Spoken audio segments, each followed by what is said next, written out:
सचिव देखील होते, अधिकारी देखील होते. यामध्ये विस्तृत आमची चर्चा झाली.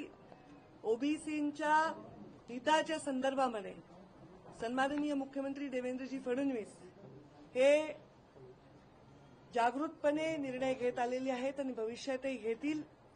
कुठेही दुर्लक्ष होऊ दिलं जाणार नाही, अशा प्रकारची अत्यंत विस्तृत चर्चा झाली.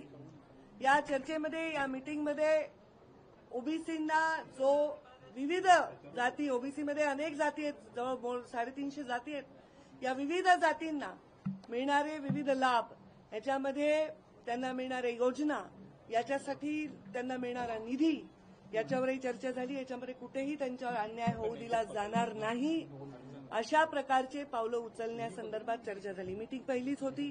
पुढच्या मीटिंगमध्ये याच्या संदर्भामध्ये कोणते विषय आणखी घेतले पाहिजे, निधीच्या कशा मागण्या केल्या पाहिजे आणि निधीमध्ये कुठेही अन्याय झाला नाही पाहिजे, याच्याबद्दलची जागृती या कमिटीने ठेवावी, सदैव त्याच्याबद्दल आपलं मत मांडावं, अशा संदर्भामधला निर्णय झाला. मराठा समाजाच्या आरक्षणाच्या संदर्भामध्ये गेले अनेक दशकं हा विषय चालू आहे आणि या विषयामध्ये साहजिक आहे की याच्यामध्ये ओबीसी समाजाच्या नेत्यांचं जे मत आहे ते मत तसंच असणार आहे.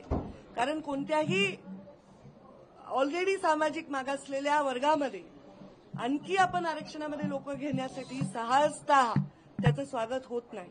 पण तरी ओबीसी समाजाने मोठं मन दाखवून कुणबीच्या नोंदीच्या संदर्भामध्ये ज्या ऑलरेडी आहेत त्याच्याबद्दल आमचं कुठलंही मत नाही, पण कुठलेही अवैध दाखले दिले जाऊ नये, कुठल्याही प्रकारचे सरसकट दाखले दिले जाऊ नये आणि आतापर्यंत जे दाखले दिले आहेत त्याची श्वेतपत्रिका काढावी, त्या दाखल्यांच्या संदर्भामध्ये पडताळणी करावी, अशा प्रकारची ठाम भूमिका देखील आम्ही घेतलेली आहे.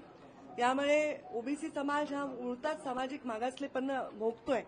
त्यामुळे ओबीसी समाज खरं तर राजकीयदृष्ट्या सुद्धा मागासलेला आहे. मराठा समाजाला राजकीय मागासलेपण नाही, समृद्ध राजकीयदृष्ट्या मराठा समाज आहे आणि अशावेळी ओबीसी समाजाच्या राजकीय हक्कांवर सुद्धा गदा येणार नाही, या संदर्भामुळे त्यांना कुठलेही बोगस सर्टिफिकेट दिले जाऊ नये, याबद्दल मात्र ठाम निर्णय आम्ही घेतलेला आहे. बाकी कोणताही समाज आर्थिक मागासलेला असेल, कोणताही समाज शैक्षणिकदृष्ट्या मागासलेला असेल, त्यात मराठा समाज प्राधान्याने असेल, त्याच्याबद्दलच्या त्यांच्या शैक्षणिक आणि त्यांच्या नोकऱ्यांमधल्या आरक्षणाबद्दल कधीही विरोध आम्ही केलेला नाही. पण नक्कीच सर्टिफिकेट जे आहेत ते सरसकट देण्याबद्दल आमची भूमिका ठाम आहे. असे सरसकट सर्टिफिकेट दिले जाऊ नये. आता जीआर तर काढलेला आहे. दुसऱ्या उपसमितीने जी मराठा समाजाच्या आरक्षणाचा विचार करते त्यांनी हैदराबाद गॅजेटविषयीचा जीआर काढलेला आहे आणि त्याच्या संदर्भामध्ये आता हैदराबाद गॅजेटचा विषय आल्यानंतर आता लमानी समाज, बंजारा समाज म्हणतोय की आमच्या पण त्याच्यामध्ये एसटीच्या नोंदी त्याही द्यावा. तर आता त्यालाही समर्थन देणं क्रमप्राप्त आहे, कारण आपण एकाला एक न्याय आणि दुसऱ्याला एक न्याय देऊ शकत नाही. त्याच्या संदर्भात आता वरिष्ठ निर्णय घेतील किंवा सामाजिक न्याय विभागाचे जे निर्णय आहे किंवा जे संविधानिक चौकट आहे त्याच्यापासूनच हे सगळे निर्णय घेतले जावे, अशा प्रकारची भूमिका आम्ही सर्व नेत्यांनी त्याच्यामध्ये मांडली. आणि भविष्यात आता हे मीटिंग वेळोवेळी होत राहतील, वेळोवेळी जे जे विषय येत राहतील त्या विषयांवर आम्ही ठाम भूमिका घेऊ. पण मुख्यमंत्री महोदयांशी माझी कालही चर्चा झाली आणि त्यांनी सुद्धा आश्वस्त केलंय की ओबीसीच्या कुठल्याही हक्कांवर गदा येणार नाही, त्यांच्यावर अन्याय होणार नाही, अशाच भूमिका आम्ही घेत राहू. त्याच्यावर आम्ही नक्कीच विश्वास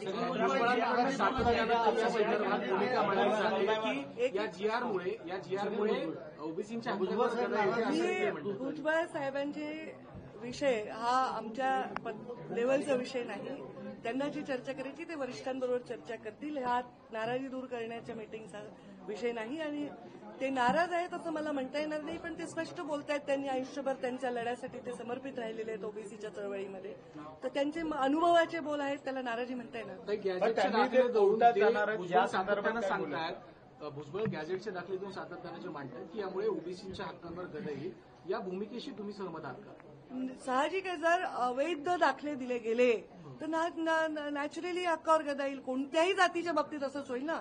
कोणत्याही जातीमध्ये जर अवैध दाखले दिले, मग ते एससी असो, एसटी असो, ओबीसी असो, तर त्याच्यामध्ये गदा येईल.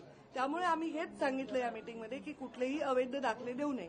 जे पारंपरिक कुणबी नोंद आहे त्याच्याविषयी आमचं काही म्हणणंच नाही. मराठा आरक्षणाचा जीआर आहे त्याच्यावरून समन्वयाचा अभाव दिसून येतो का? अजिबात भुजबळ अभाव. बोलतात की मी अनभिज्ञ होतो या संदर्भात, दुसरीकडे शिंदे बोलतात की त्यांना माहिती दिली होती. म्हणजे हा इथे कुठेतरी समन्वयाचा अभाव या मला वाटत नाही याच्यामध्ये समन्वयाचा अभाव होत आहे. नॅचरली एवढा मोठा विषय हाताळणं हे कर्तव्य आहे मुख्यमंत्र्यांचं. एक मोठं आंदोलन उभं राहिलं मुंबईसारख्या शहरामध्ये, जी आपली आर्थिक राजधानी आहे, आणि त्याला हाताळण्यासाठी संयमाने आणि दुरोगामी विचार करून निर्णय घेणं हे आवश्यक असतं.